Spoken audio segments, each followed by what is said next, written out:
नमस्कार बच्चों, कैसे हो आप सब। आशा करता हूँ आप सब अच्छे होंगे।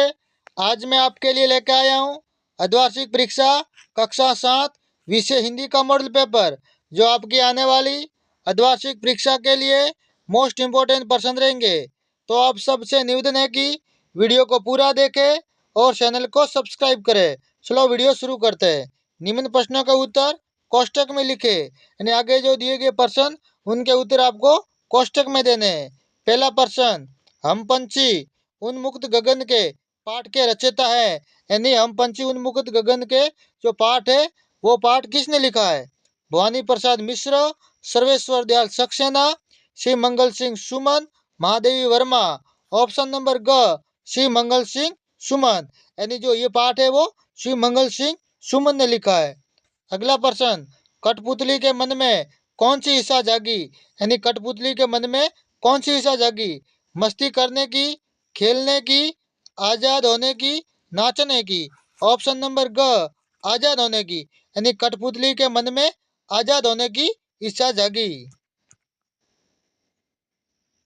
अगला प्रश्न, विजय बाबू और मुरली वाले का आपस में क्या संबंध था। मित्रता का, पड़ोसी का, क्रय विक्रेता का, भाई भाई का। ऑप्शन नंबर ग, क्रय और विक्रेता का। अगला प्रश्न, आसमान में गड़गड़ाती बिजली किस पर आ गिरी थी। खंबे पर, पेड़ पर, लेटर बॉक्स पर, पोस्टर पर। ऑप्शन नंबर ग, लेटर बॉक्स पर, यानी आसमान में गड़गड़ाती बिजली लेटर बॉक्स पर आकर गिरी थी। अगला प्रश्न, याचू की शान की बहन रहती थी, यानी याचू की शान की बहन कहाँ रहती थी। अमेरिका में, जापान में, मलेशिया में, इंग्लैंड में। ऑप्शन नंबर क, अमेरिका में, यानी याचू की चांद की बहन है वो अमेरिका में रहती थी।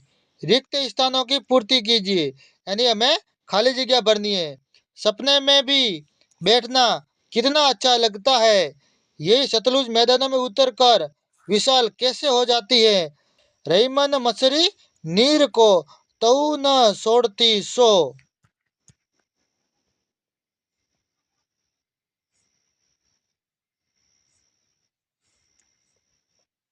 एक तिनका आंख में मेरी पड़ा। नई संस्कृति में हमें राष्ट्रीय एकता के लिए नए बीज भी मिल सकते हैं। निम्न प्रश्नों के उत्तर लिखिए। आगे जो प्रश्न दिए गए हैं उनके हमें उत्तर देने हैं। आंख में तिनका गिरने पर क्या हुआ। आंख में तिनका गिरने पर आंख लाल हो गई और दर्द होने लगा, यानी आंख में जब तिनका गिरा तो आंख है वो लाल हो गई और दर्द होने लगा। पक्षी कैसा जीवन जीना चाहते हैं।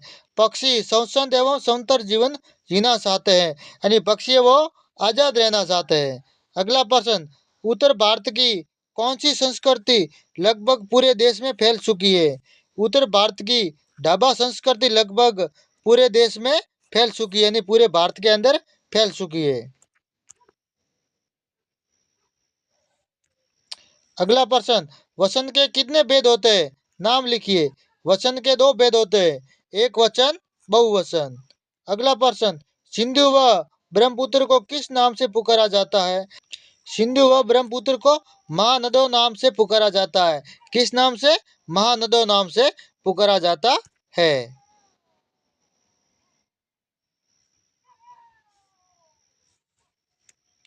अगला प्रश्न, संज्ञा की परिभाषा उदाहरण सहित लिखिए। जिन शब्दों से किसी व्यक्ति, वस्तु, स्थान, गुण, धर्म और भाव आदि का बोध होता हो वे संज्ञा कहलाते हैं, जैसे कि राम, पुस्तक, जयपुर, जवानी आदि। अगला प्रश्न, मोर मोरनी के नाम किस आधार पर रखे गए। नीली गर्दन होने के कारण मोर का नाम नीलकंठ और मोरनी हमेशा साया के समान उसके साथ साथ लगी रहती है, इस कारण उसका नाम राधा रखा गया था। अगला प्रश्न, मीरा को सावन मन भावन क्यों लगने लगा। मीरा को सावन मन भावन इसलिए लगने लगा क्योंकि सावन के आते ही मीरा को श्री कृष्ण के आने की भनक लग गई।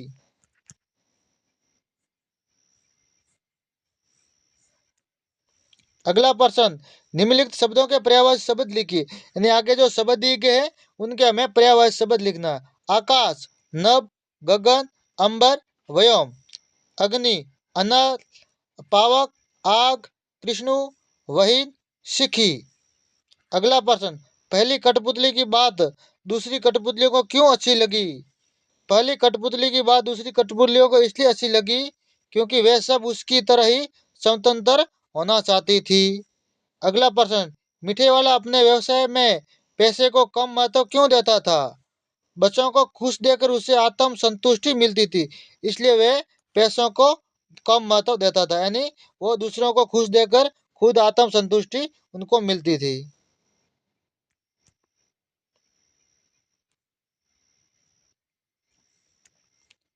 अगला प्रश्न, लाल ताऊ किस प्रकार बाकी पात्रों से भिन्न है? यानी जो लाल ताऊ है वो बाकी पात्रों से अलग कैसे? लाल ताऊ अन्य पात्रों की अपेक्षा पढ़ा लिखा था। वह दूसरों की सीटियां पढ़कर समाज के लिए चिंतित हो रहता था। इसके साथ ही उसकी रंग लाल तथा और सभी से मधुर आवाज से बात करता था, यानी उसका जो रंग है वो लाल था और सबसे अच्छी भाषा में बात करता था। इन कारणों से वह अन्य पात्रों से भिन्न था, यानी अलग था। अगला प्रश्न, कवि ने अंधकार की तुलना किससे और क्यों की है? कवि ने अंधकार की तुलना भेड़ों के गले से की है, क्योंकि जिस प्रकार भेड़ों के झुंड में भेड़ें एक दूसरे से सटकर इकट्ठी हो जाती है, इस प्रकार शाम को अंधकार भी चारों ओर फैल जाता है। अगला प्रश्न, रहीम के दोहों से प्राप्त कोई दो शिक्षाएं लिखिए। रहीम के दोहों से प्राप्त दो शिक्षाएं निम्न है। हमें अपने मित्र का दुख सुख में बराबर साथ देना चाहिए।